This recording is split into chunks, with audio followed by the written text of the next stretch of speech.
राम राम जी। एक हास्यपद ज्ञानवर्धक कथा है।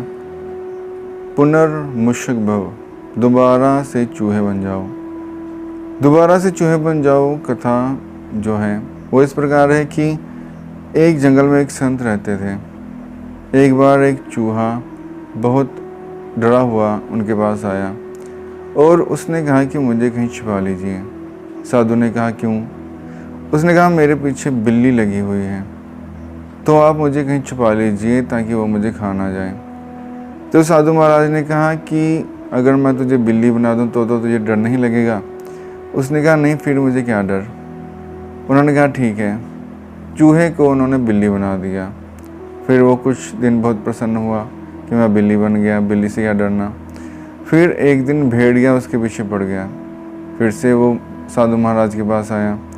फिर उनसे प्रार्थना की कि छुपा दो मुझे, कहीं भेड़िया मार देगा। फिर उन्होंने कहा कि अगर मैं तुझे भेड़िया बना दूं फिर तो भेड़िया नहीं मारेगा। उसने कहा नहीं, भेड़िए को भेड़िया कैसे मार सकता है। फिर साधु महाराज ने उसे भेड़िया बना दिया। फिर वो बहुत खुश हुआ। कुछ दिन बहुत खुशी से बीते। फिर एक दिन शेर उसके पीछे पड़ गया।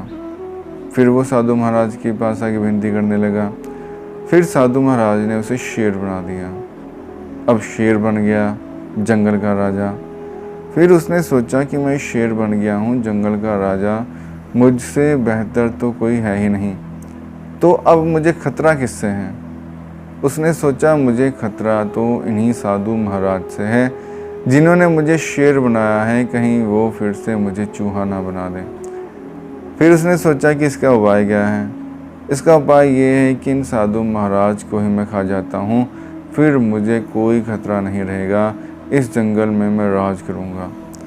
ये सोचकर जैसे ही वो शेर साधु महाराज को खाने के लिए दौड़ा, साधु महाराज ने उसे बोला दोबारा चूहा बन जा। फिर वो दोबारा से चूहा बन गया और बहुत पछताया।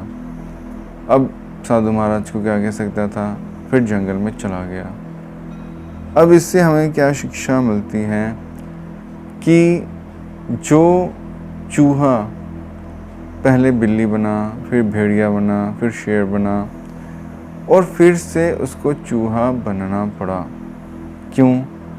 क्योंकि उसके मन में लोभ आ गया कि मैं इससे भी बड़ा बन जाऊं, उससे भी बड़ा बन जाऊं, और जिन हाथों ने मुझे ये सब दिया है उन्हीं हाथों को मैं काट दूं।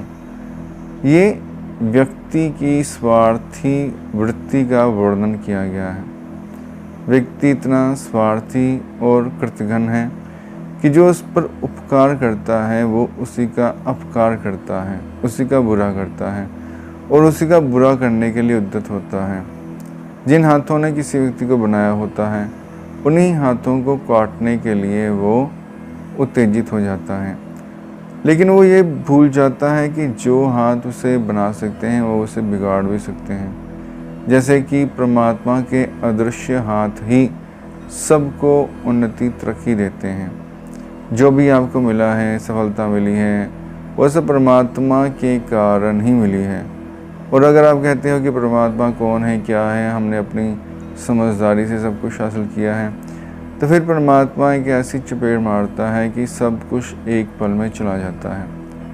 करोड़ों पति, लाखों पति, अरबों पति, जिनको कोई कह नहीं सकता था इनको घाटा भी पड़ सकता है, वो रोड पे आ जाते हैं। ऐसे थप्पड़ भगवान मारता है।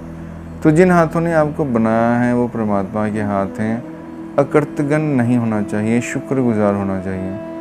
परमात्मा के यश को, परमात्मा की कीर्ति को सदा स्मरण करना चाहिए। जैसे हनुमान जी कहते हैं कि जो हुआ राम कृपा से हुआ, मेरा कोई बल नहीं राम के बल से हुआ।